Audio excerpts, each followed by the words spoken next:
Hello and welcome to Rotted Reviews, and today I'm going to be going on a little bit of a rant. You see, it's been a hot minute since I've encountered a film quite as frustrating as the one I watched last night, the 2021 movie, The Girl Who Got Away. Now, before I get into this review/rant, I just want to remind folks out there that if you've been watching my content and you dig this channel, please click subscribe. It helps a whole lot. I would really appreciate it. And if you want to support me further, you can consider joining the Patreon. The links are below. We have monthly watch parties. I do exclusive videos. We have a Discord chat. It's a grand old time. So the bulk of this video is going to be spoiler-free. I'm going to talk about this in a fairly generic fashion with a normal review. And I'm going to be able to explore some of my ranting in a spoiler-free way, but at some point in this video I do want to transition over into why I felt the way I did about it, and for that I'm going to need to speak freely. So rather than do two separate videos, I'm just going to transition over to one, and I'll give plenty of warning. So here we go, the 2021 movie, The Girl Who Got Away, written and directed by Michael Morrissey.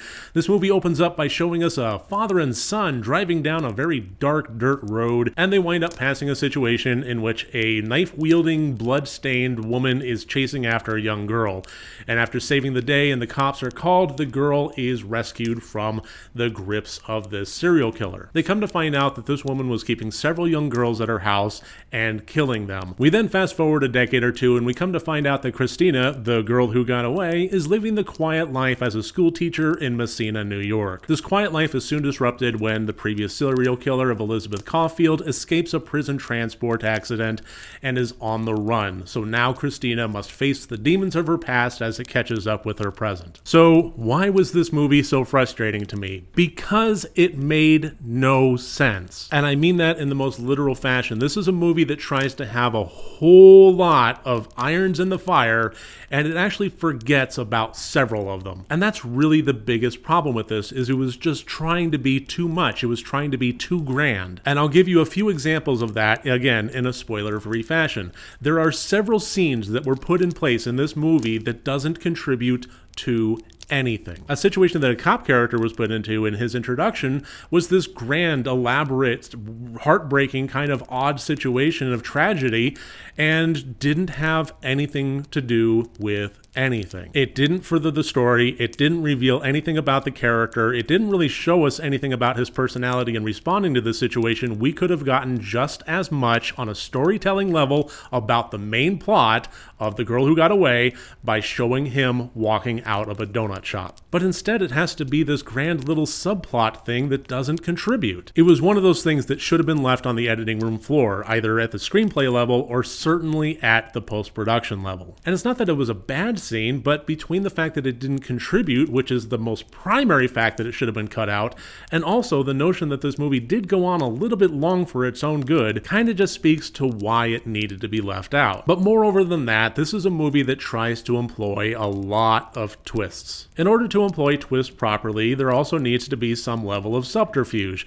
and there is plenty of that in here. So for every one of the 2 or 3 twists that are involved in this movie, there's also a half dozen little threads of subterfuge that are laid out there to kind of throw people off. And the problem with that is, by the end of the movie, you really need to have all of those tied up, and it just didn't, so the movie just winds up turning into a knotted mess. When I say that logically this movie doesn't make sense, I don't mean it in a way where it's open to interpretation or anything along those lines. I mean that logically, point by point, the plot of this movie could not have happened. I did something that I really tried not to do, especially for a movie that I'm going to be reviewing, and after I was done watching it, I had to go on the internet and try to find some ending explains that actually tied this up. And what I found was that everybody that has written about this movie has come up with their own different interpretation of what was actually going on, and for every one of those, I was able to highlight a plot point that refuted it. Nobody can come up with any kind of consensus as to what the fuck was actually going on in this movie, and for anybody that tried, the logic of the movie itself shot them down. There are movies that will show the end credits and will be a puzzler as to what was actually going on in there. The Big Sleep is a great example of that. Primer is another.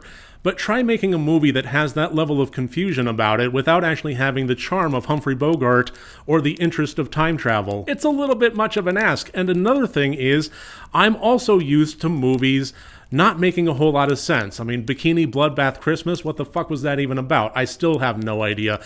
But here's the thing, is the girl who got away, I actually kind of cared about this one. If I have completely mentally checked out of a film because the quality of it has completely lost me, I really couldn't give a shit if I don't understand what it was trying to do. A lot of times these things are puzzlers in the editing room, and usually that comes down to a filmmaker not really caring about their own end product. But this one did have some care in the craftsmanship. The acting was really good. The premise I enjoyed. I thought it was an interesting character look at somebody that was trying to go through their day-to-day lives and progress as an individual while the shadow of past trauma and PTSD looms above them. I thought that was interesting. The cinematography was really decent. The color grading was phenomenal, and considering that this was set in the wintertime in upstate New York, and I live currently in the wintertime in upstate New York, this really looked like a copy-paste of my view outside my window. So there was already a resonance going on with me, and I wanted to enjoy this, and to a certain degree I did, which is why I got so frustrated. It's like one of those things they say, like, you can't truly hate something unless you love it first.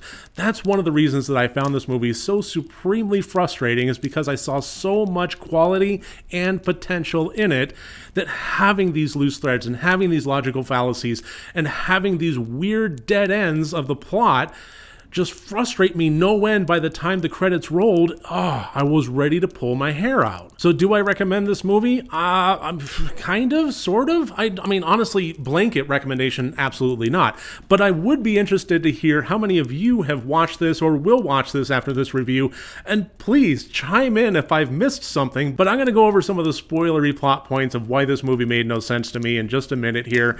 And once you get past that, if you still have some insight into this, damn, I would love to hear it, because I cannot figure this movie out, and because of that I can't give it a blanket recommendation. Alright, so getting into some spoilers here, I'm just going to talk freely about this movie. You've been warned. Here we go. Okay, so plot point number 1, Elizabeth, how did she know about all of Christina's goings on and the people that have been surrounding her life and even wronging her? Okay, so we showed that Christina had been writing to her in jail. I guess that's the first twist. But this honestly just felt kind of largely unnecessary. I think this was a situation where I was willing to not necessarily suspend disbelief, but just simply go with the flow. If Elizabeth was a serial killer, there's no reason why she couldn't be intelligent, maybe follow somebody around or ask some questions, or generally know something through the level of inquisitiveness and smarts applied to the situation.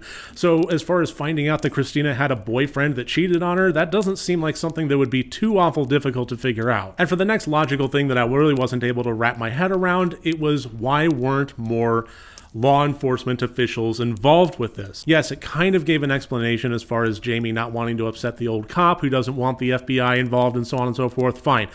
So it's one of those things where it addresses it, but it really fails to address it properly. And I think that's one of the things that somebody really needs to take a good, honest look at their writing when they're putting pen to paper, is you can come up with an explanation. You can try and see, okay, I see where a problematic element of this script exists, so let's try and find a way through it. Let's explain it and move on. Except you really need to be honest with yourself between, does this explain it or does this explain it properly? And I just don't think this one does. A retired cop doesn't want the FBI involved, so that's it? That doesn't explain shit. If a prison transport has an accident and somebody escapes, that's an immediate responsibility of the Department of Corrections. You're going to get state-level police involved. You're going to get U.S. Marshals involved. It's not going to be in the hands of local law enforcement to make that call. And by the way, don't think I didn't notice that when Jamie knocked on the door and announced himself at the beginning of his character introduction during the eviction scene, that he announced himself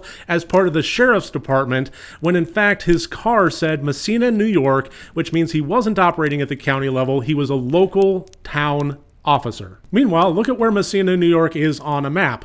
It's right here. Now, call me crazy, but I do think that higher forms of law enforcement might be involved when a prisoner that had been convicted of multiple homicides managed to escape within sneezing distance of the Canadian border. So no, this movie really didn't explain that plot point very well either. Up next, what the fuck was even up with that scene of the social worker coming over to inform her that she's been denied the adoption? First of all, I would think that if the foster family was killed and the kid was killed, one of the first calls would have been to the social workers that are handling the adoption case, so the fact that he didn't know anything when he came over to deny her was a little bit of a stretch. But just taking that at face value, still, what was up with that scene? Once she informed him that the child had been dead, they had this weird back and forth where she claimed that it was his fault, which from a social worker's point of view could easily be seen as fine. She's lashing out, she's hurt, she's traumatized, she just found out this kid's dead, and I just sat down at her dining room table to tell her that adoption had been denied in the first place. What was up with him saying, no, this was your fault? That just seems like one of the most weird, out of place, and unprofessional retorts that a social worker could possibly come up with in a situation like this. And again, this scene had nothing to do with anything. Yeah, she says that's not my name, and then she reaches for an axe, and then it shows her immediately shoveling something. So that's another one of those threads of subterfuge that this movie tries to employ without actually wrapping up very well, implying but not overtly saying that she attacked the social worker because we need her to be a character of suspicion, and if she's found innocent later, then we at least know that it didn't overtly show an attack, so maybe that was just a gotcha. And then we get to the second twist, which is she is not actually Christina. She has instead dug up the body of the fifth child,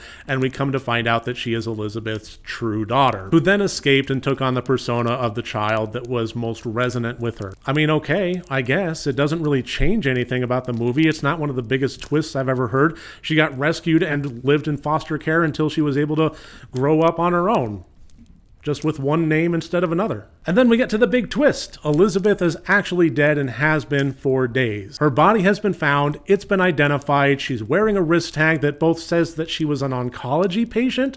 I don't know where that little tidbit of the fact that she had cancer was ever brought up, but also had her name and just basically showed that she succumbed to the elements, which tracks with what Christina had been told earlier, that she was actually heading in the opposite direction. So who killed everybody? I mean, it seemed like it was setting things up so that Christina would be taking on the persona of Elizabeth, perhaps when she was doing the whole sleepwalking thing that it spent so much time actually establishing. But then who did Jamie shoot in the head? I mean, was Elizabeth there or wasn't she? It kind of seemed like she had to have been. She was causing all sorts of mayhem. Christina was seeing her, and she got shot in the head by Jamie. Somebody was there, and by gum, it looked like Elizabeth, but then it almost seemed like it just completely forgot about the fact that it already established that she had died 2 days prior. Somebody had been killing people, somebody invaded the family of the retired cop, somebody cut the baby out of that girl, and somebody got shot in the face, and it doesn't seem like it was Christina, so who was it? Was it the person that already said was dead and had the band establishing that she was indeed Elizabeth? That doesn't make sense. It can't logically happen. The only thing that I can think of that can possibly make sense is a situation that requires some pretty major leaps of information. And that is the following. This is my best solid attempt at an ending explained, and I'm probably wrong, but here's my thoughts on what happened here.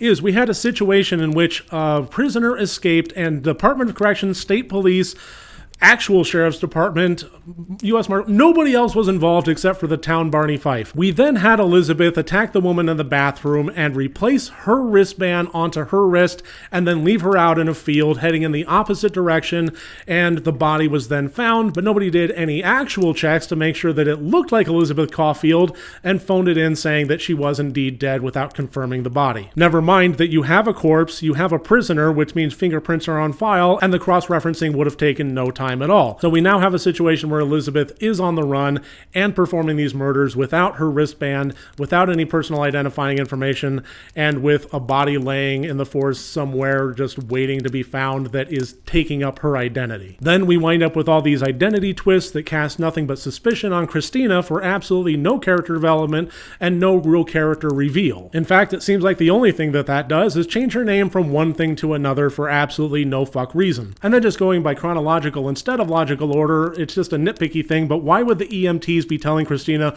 we'll have your baby right out to you? Does Christina look like she just gave birth? Why would you hand somebody a bloody newborn infant to a person that clearly has not given birth to them, and you have a crime scene involving a pregnant woman with her belly cut open? That's the best logical explanation I could possibly come up for with this movie, and it's a bit of a stretch. It's one of those things where it could work, but it is missing certain component-based information that should have been provided. If this is how Michael Morrissey actually managed to map this out in his head, I submit that the groundwork on screen does not support it. And for a film that has way too many scenes of nothing to do with anything except for possibly some subterfuge thrown in here and there, all I'll really say is that this could have been a whole lot tighter, both from a screenwriting standpoint and from a post-production editing standpoint. But that's my review and my rant of the 2021 movie, The Girl Who Got Away. Thank you so much for joining me here today. I look forward to seeing you on my next review. Remember, next time you want to watch a horror movie, first make sure that it's good and rotted.